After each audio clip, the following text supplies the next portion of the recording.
اعوذ باللہ من الشیطان الرجیم۔ پناہ مانگتا ہوں میں اللہ کی شیطان مردود سے۔ بسم اللہ الرحمن الرحیم۔ شروع اللہ کے نام سے جو بڑا مہربان نہایت رحم کرنے والا ہے۔ السلام علیکم ورحمۃ اللہ وبرکاتہ۔ تمام مسلمان بہن بھائی ہماری اس ویڈیو کو مکمل دیکھیں اور چینل کو ضرور سبسکرائب کریں، شکریہ۔ حدیث شریف، حضرت ابو ہریرہ رضی اللہ تعالیٰ عنہ نبی صلی اللہ علیہ وآلہ وسلم سے روایت کرتے ہیں، آپ صلی اللہ علیہ وآلہ وسلم نے فرمایا، اللہ تعالیٰ سے میرے لیے وسیلہ طلب کرو۔ انہوں نے عرض کیا، اللہ کے رسول، وسیلہ کیا ہے؟ آپ صلی اللہ علیہ وآلہ وسلم نے فرمایا، جنت میں ایک اعلیٰ درجہ ہے، وہ صرف ایک ہی آدمی کو نصیب ہوگا، اور میں امید کرتا ہوں کہ وہ میں ہی ہوں گا۔ ماشاءاللہ، سبحان اللہ، کتنی خوبصورت حدیث شریف ہے۔ اللہ تعالیٰ ہمیں نیک عمل کرنے کی توفیق عطا فرمائے، آمین ثم آمین۔ یہ حدیث مشکوٰۃ المصابیح حدیث نمبر 5767 ہے۔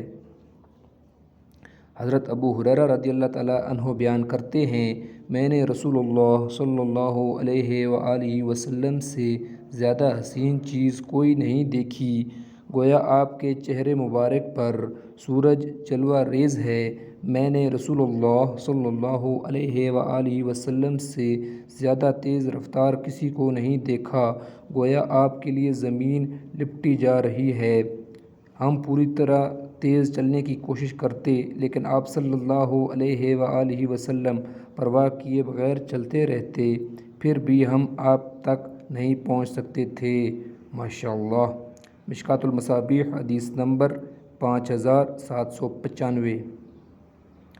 حضرت عبداللہ بن ابی اوفیٰ رضی اللہ تعالیٰ عنہ بیان کرتے ہیں، رسول اللہ صلی اللہ علیہ وآلہ وسلم ذکر کثرت سے کیا کرتے تھے، بے مقصد بات بہت ہی کم کیا کرتے تھے۔ نماز، خاص طور پر جمعہ کی نماز لمبی پڑھا کرتے تھے، خطبہ مختصر دیا کرتے تھے۔ آپ بیواؤں اور مساکین کے ساتھ چلنے میں کوئی عار محسوس نہیں کرتے تھے، اور آپ ان کے کام کرتے اور ان کی ضرورتیں پوری کرتے تھے۔ ماشاءاللہ، سبحان اللہ۔ یہ حدیث مشکوٰۃ المصابیح حدیث نمبر 5833 ہے۔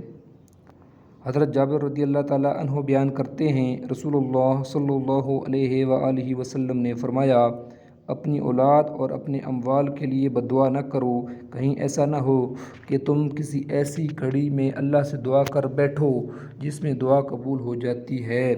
اور ابن عباس رضی اللہ تعالیٰ عنہ سے مروی حدیث، مظلوم کی بد دعا سے بچو، کتاب الزکوٰۃ میں ذکر کی گئی ہے۔ مشکوٰۃ المصابیح حدیث نمبر 2229۔ ویڈیو دیکھنے کا شکریہ۔ اللہ حافظ۔ السلام علیکم ورحمۃ اللہ وبرکاتہ۔